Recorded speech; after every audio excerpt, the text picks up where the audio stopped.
Hello guys. Industry 4.0 ની અંદર last time આપણે જોયું હતું સેન્સર વિશે, જે રોબોટિક્સની અંદર યુઝ થાય છે ટુ ઇમ્પ્લિમેન્ટ ઇન્ડસ્ટ્રી 4.0. ટોપિક જે મેજર ટોપિક ચાલી રહ્યો છે that is recent technological components of robots. એની અંદર first one we have seen that was advancement in sensor technology. તો હવે જે છે એ આજે જોઈએ છીએ that is artificial intelligence. Second one total ત્રણ છે. Second one is the artificial intelligence. Artificial intelligence વિશે આપણે બધા જાણીએ જ છીએ, પણ સૌથી પહેલાં થોડુંક કહી દઉં એની વિશે કે વોટ ઇઝ દેટ. અમુક એક્ઝામ્પલ જે છે તમને થોડા જાણવાની મજા આવે એવા, અને ડે ટુ ડે લાઈફની અંદર આપણે જે યુઝ કરતા હોઈએ એમાં છે. That is first one is Google's AI powered prediction. Artificial intelligence powered prediction. ગૂગલની ઘણી બધી એપ્લિકેશન એવી છે કે જે આપણે ડે ટુ ડે યુઝ કરતા હોઈએ છીએ. તમે ગૂગલ સર્ચ કરો છો, એનું સર્ચ એન્જિન છે એ પણ હવે એઆઈ પાવર્ડ થઈ ગયું છે. તમે કોઈ પણ સર્ચ કરો ક્વેશ્ચન અથવા તો કોઈ પણ રિલેવન્સ, તો સિમિલર કેટલા સર્ચ થાય છે તમને એક્ઝેક્ટ એના આન્સર લગભગ હવે ધીમે ધીમે એક જ સિંગલ સ્ટ્રિંગની અંદર તમને એના આન્સર મળી જતા હોય છે. That is the power of artificial intelligence. જેમ કે આની અંદર તમે જુઓ છો કે એક સ્પીચ રિકોગ્નિશન છે, મશીન લર્નિંગ છે, એ બધી જે છે that is the due to artificial intelligence used by Google.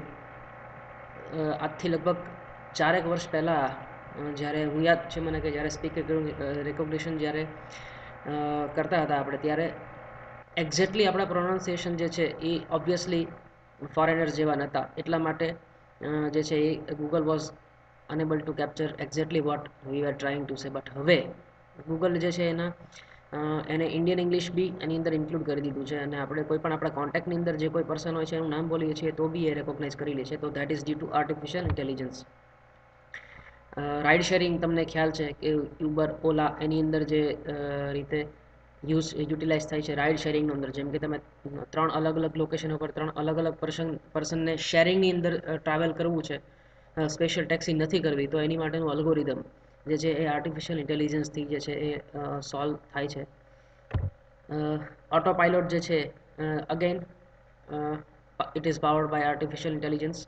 જ્યારે એક પર્ટિક્યુલર હાઇટ ઉપર અને કન્ટિન્યુઅસ સ્પીડથી જવાનું હોય ત્યારે વિન્ડના ટર્બ્યુલન્સને કઈ રીતે હેન્ડલ કરવું, નાના મોટા જર્ક્સ જ્યારે આવે ત્યારે ઓટોમેટિકલી ફ્લાઇટને કઈ રીતે સ્ટેબલ કરવી, આવું ઘણું બધું જે છે that is done by artificial intelligence. Machine learning જે મેં તમને ફોનની અંદર કીધું, જેમ કે આપણે ડે ટુ ડે લાઈફની અંદર ફોન યુઝ કરીએ છીએ, તો જેમ કે આજે હું આઈફોનની અંદર કોઈ વોટ્સએપની અંદરથી નંબર કોપી કરું, પછી સીરી સજેશન્સની અંદર જાઉં, મતલબ કે સ્વાઇપ ડાઉન કરું જ્યારે હું મારા ફોનને, તો ઓટોમેટિક એ લોકો પૂછે છે કે if you want to call this person or if you want two drop a message two this person. સવારે ઉઠીને સૌથી પહેલાં તમે કોઈ પર્સનને રોજ મેસેજ કરતા હોય એવી તમને આદત હોય, તો ગુડ મોર્નિંગ જ્યારે તમને ફોન તમારો વિશ કરે એ પછી તમે જ્યારે સ્વાઇપ ડાઉન કરશો, અગર કોઈ આઈફોન યુઝ કરતા હશે લેટેસ્ટ ઓપરેટિંગ સિસ્ટમ, તો એને ખ્યાલ હશે કે સજેસ્ટ કરે છે કે if you want to call this person. પછી લોકેશન બેઝડ તમને સર્ચ આપે છે. તમે જ્યારે ઓફિસથી ઘરે જાઓ છો અથવા તો ઘરેથી ઓફિસે નીકળો છો, તો તમને એ જ ટાઈમે પર્ટિક્યુલર તમે જ્યારે તમારા કારની અંદર બેસો તો કાર પ્લે ચાલુ થઈ જાય છે. એ ડિટેક્ટ કરે છે કે you are riding now, and Siri will suggest you. Siri is the artificial intelligence powered engine used in iOS. તો એ તમને સજેસ્ટ કરે છે કે તમે અત્યારે કોઈ સોંગ પ્લે કરવા માંગો છો કે કોઈ XYZ કોઈ યુટ્યુબની અંદર લેક્ચર કે whatever you want to hear. તો આ બધું જે છે એ આર્ટિફિશિયલ ઇન્ટેલિજન્સને આભારી છે. તો જે હવે રોબોટિક્સની અંદર યુઝ થશે. આ એઆઈ જે છે, જે Facebook, Amazon, Microsoft, Apple, Google, દરેક લોકો જે છે દે આર યુઝિંગ એઆઈ. ઘણો બધો જે છે એની અંદર અત્યારે એડવાન્સમેન્ટ થઈ ચૂક્યું છે ઓલરેડી. હવે એનું રોબોટિક્સની અંદર યુઝ કરવાની વાત થાય છે. Industrial robots in smart factories are to be able to focus on also monitoring, understanding and optimizing the production process, reconfiguring new product, diagnosis and recovering faults. બરાબર, આ ઘણું બધું જે છે દરેક વસ્તુઓ જે છે આર્ટિફિશિયલ ઇન્ટેલિજન્સની મદદથી થઈ શકશે. ડેટા તમે પ્રોવાઈડ કરી દો છો, બટ ડેટાને મેનિપ્યુલેટ કઈ રીતે કરવો, એની અંદરથી શીખવું કેવી રીતે, લર્ન કેવી રીતે કરવું, પાસ્ટની જે મિસ્ટેક થઈ છે, પાસ્ટના જે ફોલ્ટ થયા હતા એને કઈ રીતે અવોઇડ કરવા, એ બધું એઆઈની અંદર પોસિબલ છે. Thus, the robots are designed and developed to have self-awareness, self-maintenance and self-predictiveness abilities. બરાબર, મેન્ટેનન્સ જે છે એ કદાચ કોઈની ફોલ્ટ આવે એ પહેલાં જ એનું કરી દેવું, સેલ્ફ પ્રિડિક્ટિવનેસ, પ્રિડિક્શન જે છે એ જાતે જ કરી શકવું, that is the next step in industry 4.0. Intelligent capability based on vision sensing endowed to an industrial robot in order to accurately regulate its own position under uncertainties in the external environment such as calibration errors, misalignments of workpiece, etc. And in the industrial robots such as mismatch of dynamics, mechanical defects such as backlash is achieved. C એવું કહેવા માંગે છે આ પેરેગ્રાફની અંદર કે દરેક વસ્તુ જે છે એ વિઝન સેન્સિંગ જે છે એની અંદર એન્ડોડ મતલબ કે પ્રોવાઈડેડ કરેલી હોય છે અને આની મદદથી એ જાતે જ પોતાની કોઈ પણ એરર છે, જેમ કે મિસઅલાઇનમેન્ટ ઓફ વર્ક પીસ છે, જેમ કે તમે એમ કહો છો કે એની જાતે જે એક શાફ્ટ જે છે એ હોલની અંદર આવી જવું જોઈએ, તો હોલ અને શાફ્ટ અગર કોન્સન્ટ્રિક નથી, એના સેન્ટર ઓફ જે સેન્ટર જે છે એ એક લાઇનમાં નથી પડતા, તો રોબોટ જે છે એ જાતે એને લાવી દેશે. બરાબર, તો આ બધું જે દરેક વસ્તુ છે એ એઆઈથી પોસિબલ છે. Second one is the internet of robotic things. તમે આઈઓટી વર્ડ સાંભળ્યું છે, that is internet of things. Internet of robotic things જે છે that is new for us, but similar છે, પહેલાં જેવું જ. The facilities of IoT for manufacturing enable the communication and interaction among devices, machines, and humans in order to obtain, process, analyze, collect, and share knowledge about environment, materials, machines, and process during the production. During the production, આ જ છે અગત્યનો word છે. During the production આ દરેક વસ્તુ જે છે એ રિયલ ટાઈમ ચાલતી હશે. પ્રોસેસ, એનાલાઇઝ, પ્રોસેસ તો છે એ બધી ચાલુ જ હશે. શું ઓપ્ટેન કરવાનું છે? Process, analyse, collect and share the knowledge about the environment. બરાબર, જેમ કે તમે એમ પેઇન્ટિંગ રોબોટ છે, તો પેઇન્ટિંગ જે છે એ હ્યુમિડ એન્વાયરમેન્ટની અંદર નથી અગર થઈ શકતું, તો હ્યુમિડિટી મેઝરમેન્ટનું સેન્સર તો એની અંદર હશે જ ત્યાં. બરાબર, કે કોઈક રૂમના સપોઝ 4 કોર્નર ઉપર 4 જગ્યા હ્યુમિડિટી સેન્સર લગાડેલા છે, તો એ મેજર કરશે કે what is the current humidity in the room. એના એકોર્ડિંગલી અગર હ્યુમિડિટી વધી જાય છે તો ઓટોમેટિકલી ડિહ્યુમિડિફાયર જે છે એ ચાલુ કરી દેવું. આ એક હું તમને એક એક્ઝામ્પલ આપું છું, એક સિનારીઓ સમજાવું છું કે કઈ રીતે આઈઓટી જે છે એ કામ લાગી શકે અને ઇન્ડસ્ટ્રી 4.0ની અંદર રોબોટિકની એડવાન્સમેન્ટની શું જરૂર છે. આ એક તમને મેં કેસ સમજાવ્યો પેઇન્ટિંગ રોબોટ્સનો, કે સપોઝ તમે પેઇન્ટિંગ કરો છો અને if the humidity is more than required, the humidifier will automatically turned on, and when the humidity is less, again the painting will be started. બરાબર, અચ્છા, એ પણ મિનિમમ પ્રોસેસની અંદર કઈ રીતે કરવું એ ચાલુ છે. જેમ કે અમુક કોટિંગની સપોઝ સરફેસ ફિનિશિંગની પ્રોસેસ જો જરૂરી છે તો એ ચાલુ રહેશે, કેમ કે એની હ્યુમિડિટીને કોઈ રિલેવન્સ નહીં હોય.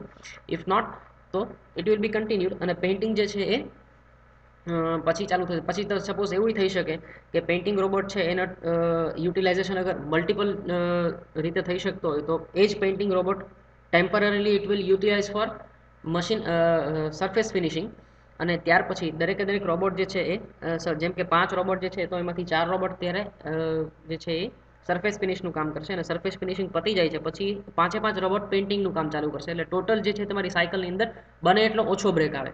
તો આ કેલ્ક્યુલેશન બી ડ્યુરિંગ રન ટાઈમ જે છે થઈ શકશે. Architecture of IoTR is divided into 5 layers. Total 5 લેયરની અંદર જે છે એ આ ડિવાઈડ થયેલું છે. First one, the hardware robotic things layer means it is consist of various physical things such as robots, sensors, devices, vehicles, etc. to send the information to the network layer. Network is the next layer. તો hardware જે છે that is the first one. બરાબર, એની અંદર દરેક physical thing આવે, જેમ કે sensors છે, રોબોટ્સ છે, ડિવાઇસીસ એટસેટ્રા.